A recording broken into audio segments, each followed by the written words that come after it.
अपन आत्माओं परमात्मा कहते हैं, जो जन मेरी शरण है ताका होम दास, गेल गेल लाग्या फिरूं हूँ जब तक धरती आकाश।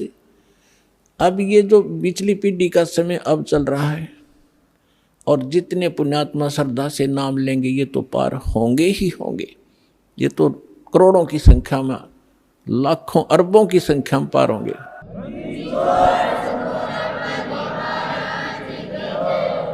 लेकिन इस भक्ति युग के अंत में कुछ ऐसे काल के दूत आएंगे, धीरे धीरे भ्रमित करना शुरू करेंगे, तो अपने आप ऑटोमेटिकली है वो तो होगा ही होगा। उस समय कुछ भक्त रह जाएंगे, वो पार ना हो पाएंगे। तो उनमें से यही आत्मा कमाली और कमाल की थी। तो परमात्मा, उस लड़की ने अपने पूर्व जन्म की कथा सुनाई। पहले भी ये मुसलमान घर में जन्मी थी, ये अपने पिता के घर पर थी, और श्रद्धा पिछली भक्ति की इतनी गजब की थी, बहुत कनी। और वहाँ परमात्मा, जब ये लड़की चारा लेने के लिए पशुओं का खेतों में गई हुई थी, वहाँ भगवान मिले थे कबीर जी जिंदा महात्मा के रूप में। एक कुएं पर बैठे थे, तो वहाँ लड़की ने भी अपना जो चारा ला था उस वृक्ष के नीचे रखा। उस समय विश्राम करने के लिए साधु मिल गए, पीर जी खट दिखे तो उनसे प्रणाम किया। परमात्मा ने काफ़ी उसको ज्ञान दिया, बेटा भक्ति करनी चाहिए। वो कहती जी भक्ति करती हूँ, ईद बकरीद मनाते हैं, नमाज करती हूँ, ऐसे करती हूँ। परमात्मा ने सारा ज्ञान समझाया, बेटी ये ईद और बकरीद मनाना, मांस खाना, ये महापाप है, ये नहीं खाना चाहिए। कोई आपको काट कर खावे कैसा लगे? लड़की स्तब्ध हुई। बच्चे का जल्दी घर करती है ये ज्ञान, अज्ञान भी और ज्ञान भी, बुराई भी और अच्छाई बच्चा जल्दी से ग्रहण करता है, जैसा उसको माहौल मिलता है। काफ़ी ज्ञान सुनाया, बेटी ये भक्ति नहीं, भक्ति अलग से हट के इसकी। अब सामने देखा कि भी मुसलमान ही है, ये बता रहा है, तो बच्ची के बात समझ में आएगी। कहने के भगवान फिर क्या करूं? कि बेटी जो मैं साधना बताऊं ये करना, और ये 2 दिन का जीवन है, असंग जन्म हो गया, जन्म तेर मृत्यों को मैं ऐसी साधना बताऊंगा ये पीछा छूट जाएगा। लड़की ने क्या नाम ले लिया, और बेटी मांस नहीं खाएगी? अगर नहीं खाऊंगी महाराज, कतई नहीं खाऊंगी, कोई कंपलसरी नहीं मांस खाना, खाओ तो खाओ, मैं नहीं खाऊंगी। लड़की ने दृढ़ निश्चय किया, और लड़की होगी 17-18 साल की, विवाह से मना कर दिया। इतना वैराग हो गया उसके अंदर, और माता पिता को चिंता होगी वे बेटी को हम घर पर नहीं रख सकते। उधर से वो विवाह को मना कर रही है, तो लास्ट में माता पिता ने कह दिया, बेटी अगर तू विवाह नहीं कराएगी तो हम दोनों आत्महत्या करेंगे, हम तुझे यहाँ नहीं देख सकते, बेटी को कैसे रखेंगे, कल न पता नहीं क्या उक चुक हो जाएगी। अब लड़की ने सोचा बुढ़ा बुढ़िया मरेंगी, उसने यस कर दी कि ठीक है मैं शादी करवा लूँ। विवाह हो गया, एक बहुत अच्छे नेक अफसर के अधिकारी के उसका विवाह हुआ, क्योंकि जो भगवान की भक्ति करे वो तो ठीक ठिकाने जागा बालक। वो नेक आदमी था, मुसलमान, भगवान से डरने वाला था। ठीक है हम परंपरागत से गलतियां कर भी रहे अपने समाज अनुसार, लेकिन पिछले संस्कार भी हमारे साथ रहते। वो बहुत ही अच्छा आदमी था, नेक आदमी था, भगवान से डरने वाला। वैसे भी स्वभाव अच्छा होता व्यक्तियों का, चाहे हिंदू होते, मुसलमान, सिख हो या ईसाई, उनका अपना भी कुछ आधार होता पूर्व जन्म का। तो जब वो लड़की वहाँ विवाह करके वहाँ गई अपने पति के पास, तो उसको कहा कि मैं आपसे एक अर्ज करना चाहूँगी, वो मेरी अर्ज सुनो। उसने कहा कि बोलो, एक छोड़ दो बता। कि मैं संतानों उत्पत्ति नहीं करूँगी, मैं सप्रस नहीं करूँगी आपको, और आपने यदि मेरे साथ बलपूर्वक किया तो मैं आत्महत्या कर लूँगी। तो उसने कहा, उसका नाम राबिया था, कि राबी आपने निकाह कबूल क्यों किया? मना कर देती, कोई कंपलसरी मुसलमानों में एक ऑप्शन है, लड़की स्वीकृति देगी तो ब्याह होगा, नहीं तो नहीं होगा। तो उसने कहा कि राबिया ने कहा कि मेरी मजबूरी थी इसलिए मैंने स्वीकृति देनी पड़ी। उसके पति ने पूछा कि मजबूरी क्या थी तेरी? कि मैं चाहती हूँ भगवान की भक्ति करना, और मुझे एक संत मिले थे, उन्होंने मुझे ज्ञान दिया था, उस आधार पर मैं दृढ़ हूँ, और यो असंग जन्म का झंझट टिपका खत्म कराऊंगी। मैं इसलिए ब्याह नहीं करवाऊँ थी, माता पिता से मैं तो उसने कहा कि अपने माता पिता के सामने मना करना था कि मैंने खूब किया था। उन दोनों ने आत्महत्या करने की ठान ली पक्की, तब मैंने स्वीकृति देनी पड़ेगी। इसलिए कि आगे कोई भगवान मिल गया तो ठीक है, नहीं तो मैं आत्महत्या कर लूँगी, अब मैं ये काम करूँगी नहीं। वो दयालु था, उसने कहा। और मुसलमानों में अनेक शादियाँ हो जाती हैं, एक कोई खास बातें नहीं उनके लिए थे। तो उसने कहा राबिया, जैसे तुम्हारे माता पिता लोक लाज मर्यादा के कारण आत्महत्या तक नौबत आ गई थी, ऐसे हमारी भी मर्यादा है। ठीक है, मैं वचन देता हूँ आज के बाद तू मेरी सिस्टर की तरह रहेगी, लेकिन समाज की दृष्टि में तूने मेरी पत्नी की तरह रहना पड़ेगा, और तेरे लिए अलग स्थान बना दूंगा, खूब भक्ति कर, पर मरिए मत, ये पाप मुझे लगेगा, मैं अपना और विवाह करा लूँगा। तो उसने ऐसा ही किया। महापुरुष ने अलग से उसका कमरा नारा बना दिया और बैठ अपनी भक्ति कर, उसने विवाह करवा दिया। जब वो राबिया 50 वर्ष के ऊपर होगी और वो देखा करता था, ये तो बाहर झांकती भी नहीं किसी गैर पुरुष की तरफ, भक्ति और के अतिरिक्त ही अपना काम धंधा रोटी बनाई खाया, इससे अधिक कोई काम नहीं जानती। उस लड़की ने क्या गलती कर दी, वहाँ जाने के बाद सत्संग का अभाव हो गया, भगवान फिर मिले नहीं।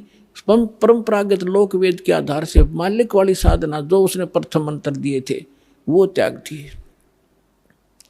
और वहाँ जो समूह था, जैसा भी साधना चल रही थी वो ये करने लगी, नमाज नमोज, मांस नहीं खाती थी वो। ईद बकरीद के दिन रोजे अवश्य रखती थी, लेकिन वो मांस नहीं खाती थी। जब वो 50-55 वर्ष की होगी तो उनके अंदर एक विशेष धारणा बनी हुई है लोकवेद के आधार से मुसलमानों में कि जो हज नहीं करके आवेगा उसकी मुक्ति नहीं। तो उसने अपने पति से कहा, जी मैं हज करना चाहती हूँ। उसने कहा जाओ, बहुत खुशी की बात है, आपका तो उद्देश्य यही अभी कल्याण हो किसी तरह, आपके लिए कोई ऊंट की सवारी का प्रबंध कर देता हूँ। उसने कहा नहीं। राबिया ने कहा नहीं, मैं पैदल जाऊंगी, श्रद्धा से जाऊंगी, और भी बहुत से ली जा रही हैं, और भी बहुत से लोग जा रहे हैं, उनके साथ चली जाऊंगी। अच्छा जाओ फिर। अब वो चल पड़ी, अपने आत्मा देखते जाना इसका रिजल्ट क्या है भक्ति का। हमने आज तक छोटे मोटे चमत्कार किसी के देख लिए, उसी को सिद्ध और महात्मा और भगवान मान लिया, ये अध्यात्म ज्ञानहीनता थी। अब लड़की जा रही थी वो माई, और सफर में कोई आगे चला गया, कोई पीछे रुक गया, उस समय वो अकेली जा रही थी।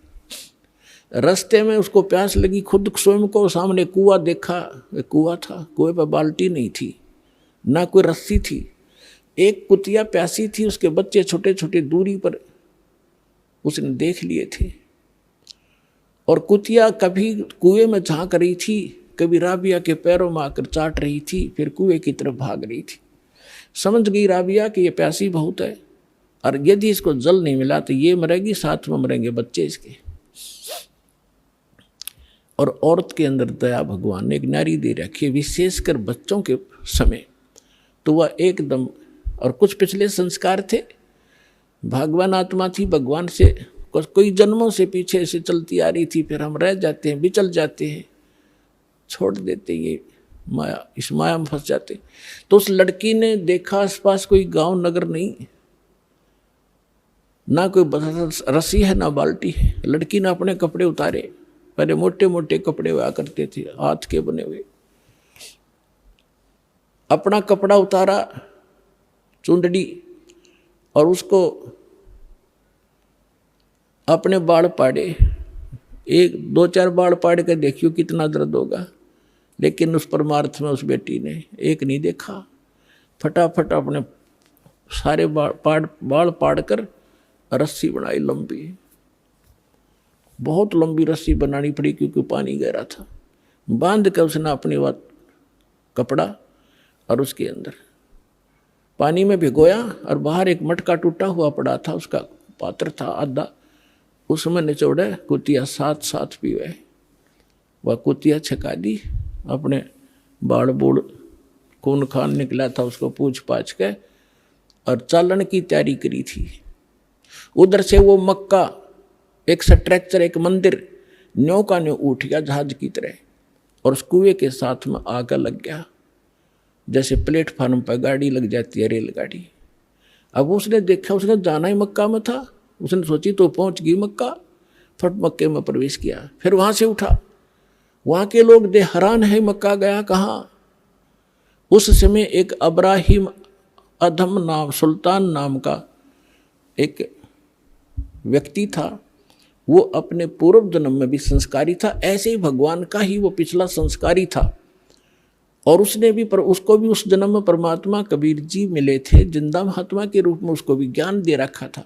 और वो सुल्तान अधम वाली आत्मा, सुल्तान अधम तो वो आगे आके बना है, वही आत्मा उस मक्का में गई हुई थी मुसलमान होने के नाते, कि वहाँ के लोगों को समझाऊंगा कि ये साधना गलत है। तो वहाँ वो प्रचार कर ही रहा था बैठ के, तो लोगों ने पूछा ये मक्का कहाँ गया। तब अधम सुल्तान ने कहा, उस आत्मा ने कहा, मक्का नहीं मकाम और गया रांड के लेन को नो कह अधम सुल्तान। अब सुल्तान अधम तो ये कह रहा है कि एक रांड को लेने गया, निकम्मी औरत को।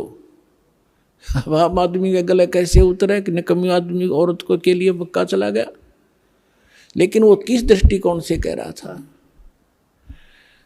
कहते सुल्तान अधम मक्के गया, मक्का नहीं मुकाम, गया रांड के लेन कुनू कह अदम सुल्तान। वो कहने लगे कि आप क्या बात है, कैसे किसको लेने का, इतने मक्का वापस आ गया। उसमें वापस आया तो वो लड़की जिसके सिर पर बाल नहीं, सारी कहानी उसने बताई। और देखने वाले भी आसपास निकट इकट्ठे हो गए थे, कैसे हो गया। वो भी मक्के में चढ़ लिए साथ में। तो आकर जब उसने पूछा कि क्या कारण हुआ, उन्होंने सब ने मिलकर बताया कि ऐसे ऐसे इसने एक कुतिया और उसके बच्चों की जान बचाई, बाढ़ पाट कर रस्सी बांट के पानी पिया। और ये उद्देश्य लेकर यहाँ आ ही रही थी, तो भगवान ने इसके लिए मक्का ही भेज दिया। तो इतनी प्रशंसा की पात्र बन गई पूरे मुसलमान धर्म में कि भक्ति हो तो राबी जैसी, भक्ति हो तो राबी जैसी, जिसके लिए मक्का भी उठकर चला गया। लेकिन क्या इससे मोक्ष था उसका? फिर अब्राहिम सुल्तान अदब से पूछा कि आप इसको ऐसी निकम्मी लड़की क्यों कह रहे थे, इसने तो ऐसा कुर्बानी कर दी, जिसके लिए मक्का चला गया, उसको आपने कैसे कहा ये निकम्मी लड़की है? तब अब्राहिम सुल्तान वाली आत्मा ने कहा कि यह निकम्मी है, इसको भगवान मिले थे जिंदा महात्मा के रूप में, इसने वह भक्ति छोड़ दी, ये डलेड हो रही है, इसलिए निकम्मी है। उसके बाद राबी ने बताया कि फिर मेरा जन्म वो मृत्यु होगी, वहां मेरी प्रशंसा हो रही है, अगला जन्म मेरा एक बांसुरी का हो गया। एक बांसुरी नाम की लड़की बनी मैं। नमस्कार जी। नमस्कार सर। क्या नाम है जी आपका? मेरा नाम रितु वर्मा है। रितु जी, आप कहाँ से हैं? मैं ग्राम सूरजपुरा भाटापारा, जिला बलौदा बाजार, भाटापारा, छत्तीसगढ़ से हूँ। रितु जी, संत रामपाल जी महाराज से नाम दीक्षा आपने कब ली? मैंने संत रामपाल जी महाराज जी से नाम दीक्षा 19 सितंबर 2020 में ली है सर। संत रामपाल जी महाराज से नाम दीक्षा लेने से पहले आप क्या भक्ति साधनाएं करती थीं? मैं सर जी संत रामपाल जी महाराज जी से नाम दीक्षा लेने से पहले सभी देवी देवताओं की भक्ति किया करती थी।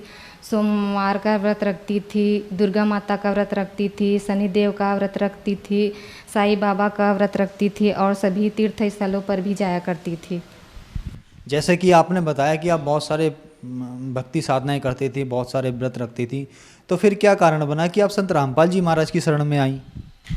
मैं बहुत परेशान थी भगत जी, मुझे शारीरिक कष्ट बहुत थे, जैसे कि सिर में दर्द होना, कमर में दर्द होना, छाती में दर्द होना। मैं बहुत परेशान रहा करती थी, लेकिन मुझे कहीं से आराम नहीं मिला। तो एक बार मेरे पति जी ने की राह बुक लेकर आए मेरे घर, तो उसने बोला कि इसको पढ़ के देखो, इसमें बहुत अच्छा ज्ञान लिखा हुआ है। फिर मैंने उसको पढ़ना स्टार्ट किया, तो मुझे बहुत अच्छा लगा। पूरा ज्ञान समझ में आ गया कि यही पूर्ण परमात्मा है, कबीर साहब पूर्ण परमात्मा है, उसके कबीर साहब के रूप में संत रामपाल जी महाराज आए हुए हैं। ऐसे करके मुझे पूरा ज्ञान हो गया, मोक्ष मार्ग का पता चला। ऐसे संत रामपाल जी महाराज जी के शरण में आई। संत रामपाल जी महाराज से नाम दीक्षा लेने के बाद क्या आपको लाभ भी मिले? जी हाँ सर जी, लाभ तो मुझे बहुत सारे हुए हैं, लेकिन मैं मेन पॉइंट को बताती हूँ। जैसे कि मुझे सिर में दर्द होता था, मैं अपने ससुराल में ठीक से काम नहीं कर पाती थी। जहाँ शाम होता था तो सिर में दर्द होता था, मैं टेबलेट लेकर ही मुझे काम करना पड़ता था। और छाती में दर्द, ऐसा लगता था कि जैसे दिल में छेद है। और कमर में दर्द और गले, ये आप देख सकते हैं सर जी, ये गले में कैंसर हो गया था। डॉक्टर ने बोला कि इसको ऑपरेशन करना पड़ेगा ऐसे करके। फिर मैं बहुत डर गई कि मुझे ऑपरेशन नहीं कराना ऐसे करके। फिर एक जगह पता चला कि बेलपान गांव है बिलासपुर क्षेत्र में, तो वहाँ पता चला कि वहाँ आयुर्वेदिक दवाई लगाते हैं, वहाँ ठीक हो जाता है ऐसे करके। फिर पापा मुझे बोलने लगे कि चलो वहीं चलते हैं, वहाँ ठीक हो जाएगी तू ऐसे करके। फिर वहाँ मैं चली गई। फिर चली तो गई, ठीक तो हो गया सर जी, लेकिन 1.5-2 साल बाद फिर उत्पन्न हो गया ये कैंसर। फिर मैं संत रामपाल जी महाराज जी की शरण में आई। संत रामपाल जी महाराज जी से मैंने मन ही मन अरदास लगाया कि हे परमात्मा, मुझे कहीं नहीं जाना, ना ही डॉक्टर के पास जाना है, ना ही ओझा तांत्रिकों के पास, और ना ही कुछ दवाई लगानी है, ना ही कुछ गोली खानी है ऐसे करके। मैंने मन ही मन संत रामपाल जी महाराज जी से प्रार्थना की, तो ये कैंसर अपने आप ही ठीक हुआ है सर जी। मैं 1 रुपये का ही ना ही गोली खाई हूँ और ना ही दवाई खाई हूँ। डॉक्टर ने बोला था कि इसका ऑपरेशन करना पड़ेगा ऐसे करके।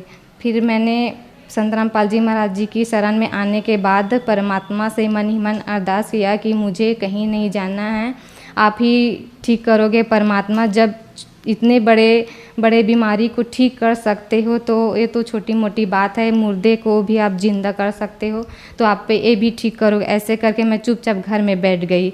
फिर ये अपने आप ही ठीक हुआ है, ना ही मैं डॉक्टर के पास गई और ना ही कोई दवाई लगाई हूँ, ना ही कोई गोली खाई हूँ। अभी 1.5 महीने पहले की बात है, यहाँ पे मेरा सूजन हो गया था और यहाँ पे गांठ। तो मैं सोनोग्राफी करने के लिए बोले डॉक्टर, तो सोनोग्राफी करवाया तो डॉक्टर बोले कि ये कैंसर है, इसका ऑपरेशन करना पड़ेगा, और इस जगह का कैंसर है, इसका ऑपरेशन करना पड़ेगा, और ये गांठ है, इसका भी ऑपरेशन करना पड़ेगा, इसका दूसरा कोई इलाज नहीं है ऐसे करके।